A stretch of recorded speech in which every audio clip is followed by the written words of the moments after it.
watching the distant light burn steady. And he talked to it. Out loud. Alone in the glass room 72 steps above the world.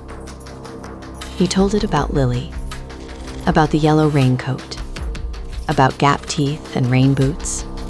And how she used to fall asleep on his chest when she was small enough to fit there. He told it about the divorce. About the silences that got longer and heavier, until one day they just never ended. About how sometimes the loneliest thing in the world isn't being alone in a forest. It's being alone in a room full of people who used to love you. He didn't know why he was talking. He just knew the light stayed on the whole time he did. And somewhere around 3 a.m., when he finally stopped, the light blinked once. Soft, slow, like a nod. Climax, horror, sacrifice, and something that cannot be named. Night 30. Marcus made a decision. He wrote it in the logbook first because he needed someone to know. If you're reading this, my name is Marcus Webb. I was Lookout 48. I believe the entity associated with the Northeast Ridge Light has been attempting communication for decades. I believe it is not malevolent, or not entirely. I believe it is trapped, or anchored, or both. I believe every ranger who ran was right to run. And I believe I'm making a terrible mistake. But I have a daughter named Lily, and it knows her name. And the only way to make sure it never touches her is to make sure it doesn't need to reach further than this tower. So I'm going to it. If I don't come back, tell Lily her dad waved from the tower every night. Tell her the light she saw from the kitchen window was real. Tell her I was thinking about her the whole time. He left the tower at midnight. The path northeast through the Black Forest, the same path that had taken 3 hours in daylight, seemed shorter in the dark. Easier, like the trees were leaning aside to let him through. The compass drifted. He didn't need it. He followed the light. It was warm, that orange glow. Warmer than it had any right to be at this distance. And as he got closer, crossing the second creek, climbing the wrong leaning slope, entering the section of forest where the birds never sang, he began to understand that the light wasn't coming from a window. It was coming from within the trees themselves. Amber veins of luminescence tracing upward through the bark, converging, throbbing slowly like a buried heartbeat. He reached the dead circle.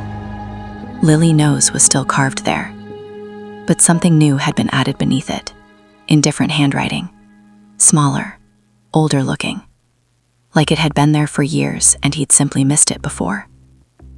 So does the tower. Marcus stood at the edge of the circle. The light pulsed around him. The trees breathed. And something spoke. Not in words, not in sound. In the space behind his sternum, in the frequency of blood and marrow, it pressed meaning directly into him, like a thumb into warm wax. 48 came, it said. 47 left, or broke, or died before I could finish asking. What are you asking? Marcus thought back, as clearly as he could. A pause. The light throbbed. To be remembered. To be witnessed. To have one person, just one in all the years, stay long enough to hear the whole thing. Climax, horror, sacrifice, and something that cannot be named. Marcus stood in that circle until dawn. He didn't speak. He didn't move. He just received, felt the thing pour its full story into him, the way a person pours water into cupped hands, hoping none spills. What he learned, he never told anyone completely. Not Carol, not the Park Service investigators who came after, not even Lily when she was older.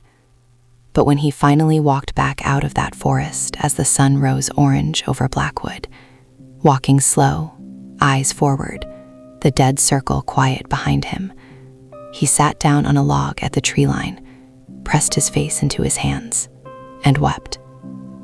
Not from fear, not from horror, from the specific, bone-deep grief of learning that something ancient and alone had been screaming into the dark for 80 years, and every single person with the power to hear it had run away. He finished his rotation, all 12 weeks. He was the first lookout in the history of Blackwood Tower to do so. When he handed in the logbook, Carol flipped to the last entry. She read it in silence. When she looked up, her eyes were wet. "What was it?" she asked. Marcus looked out the window at the park spreading green and ancient to the horizon. "Lonely," he said. "Just incredibly, terribly lonely." 200 miles away, in a house with yellow curtains, a 7-year-old girl named Lily Webb had been standing at the kitchen window every night for 12 weeks. Her mother thought she was watching fireflies, but Lily was watching a light on the horizon, too far to be real, too steady to be stars, that blinked once every night just before she went to bed. She never told anyone. She just blinked back. One time. Slow. Like a nod. On the last night of her father's rotation, the light didn't blink. It stayed on. Warm. Steady. Burning through the dark like something finally at peace. Lily watched it for a long time. Then she smiled. That gap-toothed smile, and went to bed.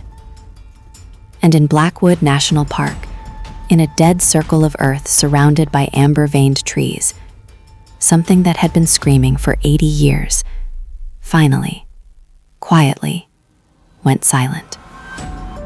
Not because it was gone, but because, at last, it had been heard.